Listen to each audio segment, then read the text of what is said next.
வாங்க இன்னைக்கு நம்ம சூப்பராக தக்காளி ரசம் எப்படி பண்ணுறதுன்னு பார்க்கலாம். அதுக்கு வழக்கம் போல் மிளகு, சீரகம், 2 காஞ்ச மிளகா, கொஞ்சமாக கருவேப்பிலை, அப்புறம் கொத்தமல்லி, முழு கொத்தமல்லி எல்லாம் எடுத்துகிட்டு அதை நல்லா கொரப்பாக 2 பிடி பிடிச்சிட்டு, அதுக்கப்புறமா ஒரு 10 பல் பூண்டு போட்டு இந்த அளவுக்கு கொரப்பாக அரைச்சி எடுத்துக்கோங்க.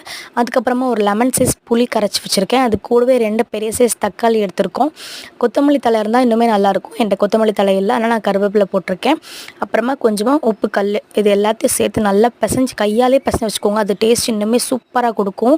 அப்புறம் வழக்கம் போல் பாத்திரத்தில் எண்ணெய் ஊற்றிட்டு கடுகு, அப்புறம் கொஞ்சமாக வெந்தயம் சேர்த்துக்கோங்க, நல்ல மனம் கொடுக்கும்.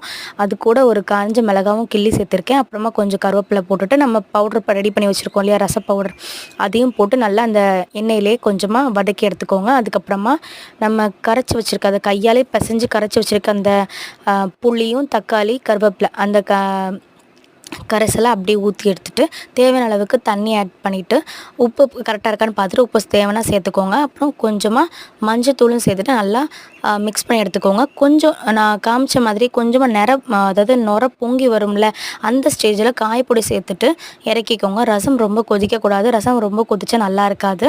ஸோ கொதிக்கிறதுக்கு முன்னக்கூட்டி இந்த மாதிரி எடுத்துக்கோங்க. இந்த ரசத்துக்கு நீங்கள் அப்படியே வெறுமனையாக கூட சாப்பிட்லாங்க, சைடிஷே தேவையில்லை. பட் நான் வந்து நல்லா பருப்பு துவையல், அரிசி வடகம், அப்புறம் அப்பளம் வச்சு சாப்பிட்டேன். நீங்கள் நல்ல முட்டை ஆம்லெட் போட்டு சாப்பிட்டா இன்னுமே நல்லாயிருக்கும். இது நான் சாப்பிட்டுட்டு இருக்கும்போது என் பையன் கூட சாப்பிட்டுட்டு சூப்பராக இருக்குன்னு சொல்லியிருப்பான். அது உங்களுக்கு தெரியுதா என்னன்னு தெரியல. செம்ம டேஸ்ட்டாக இருந்துச்சு. கண்டிப்பாக நீங்களும் இந்த மாதிரி ட்ரை பண்ணுங்கள். நம்ம சேனலை லைக் பண்ணிட்டு சப்ஸ்கிரைப் பண்ணிவிடுங்க.